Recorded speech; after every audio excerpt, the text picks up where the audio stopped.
On va voir maintenant Stage Manager sur iPad, puisque depuis iPadOS 16, on a maintenant la version de Stage Manager sur les iPads. Alors pas sur tous les iPads, il faudra vérifier si votre iPad est compatible.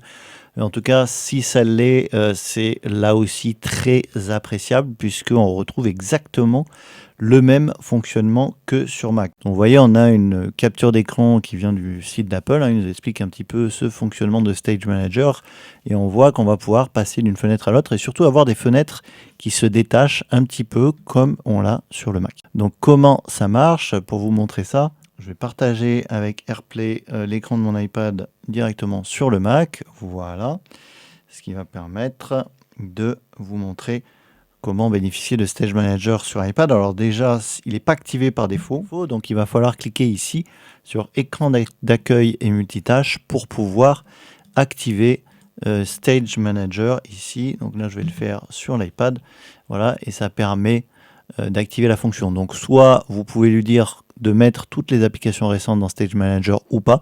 Donc ça dépend un petit peu de vos préférences. Moi, je trouve ça bien de les avoir sur le côté. Et d'afficher le dock ou pas. Donc là, encore une fois, ça va dépendre de si vous souhaitez avoir le dock en bas. Moi, perso, j'aime bien le laisser comme ça, coché par défaut. Et si vous voulez l'avoir, évidemment, il faut cocher l'option. Donc, une fois que cette option est cochée, d'accord, si vous revenez sur votre écran d'accueil, à partir du moment où vous lancez une application, vous voyez, ça y est, sur la gauche, eh bien, j'ai toutes mes fenêtres et je vais pouvoir passer très facilement comme ça, de l'une à l'autre, sur l'iPad. C'est hyper fluide, c'est hyper rapide. Là, je le fais au trackpad sur un clavier externe. Vous pouvez tout à fait le faire au doigt. Et vous allez pouvoir passer vos fenêtres en plein écran en cliquant simplement en haut. Vous faites agrandir. Votre application passe en plein écran. Donc, on ne perd pas du tout les anciennes fonctionnalités de l'iPad où si vous mettez votre doigt en bas de l'écran, vous allez pouvoir naviguer dans toutes vos applications et choisir quelle est l'application qui vous intéresse. Mais le gros avantage ici, c'est que on va gagner une fonctionnalité, c'est en mettant la souris sur la gauche de l'écran de l'iPad, vous voyez, vous la poussez vers la gauche. Ou si vous êtes au doigt avec l'iPad, vous faites glisser votre doigt sur la gauche et vous allez pouvoir passer comme ça d'une application à l'autre simplement grâce à ce Stage Manager. Et quand on a commencé à y goûter sur Mac, si vous avez un iPad, vous pouvez utiliser la même fonctionnalité sur iPad. Et moi, je trouve que ça va quand même beaucoup plus vite de changer d'application comme ça sur iPad, même au doigt, que de mettre le doigt en haut de l'écran et d'afficher toutes les applications comme ça. Je trouve ça quand même moins pratique.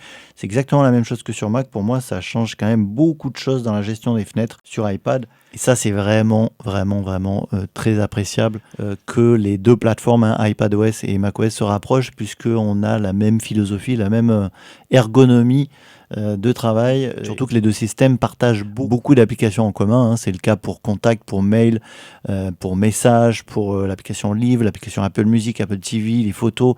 On commence à avoir vraiment des logiques qui se retrouvent sur les deux plateformes, et ça, c'est vraiment, je trouve, une bonne nouvelle. Donc voilà pour la petite astuce Stage Manager sur iPad pour l'activer et en profiter.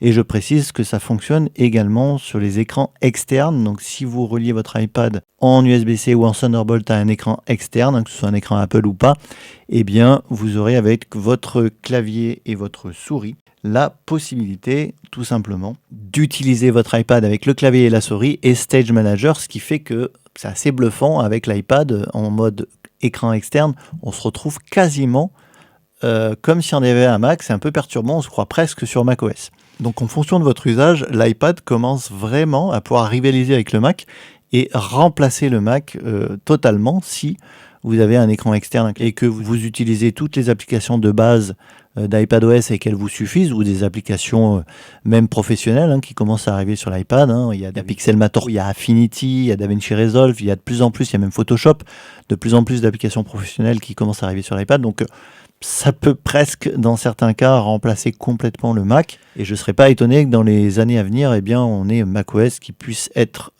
tout simplement utilisable sur iPad quand on est en mode bureau avec le clavier et la souris.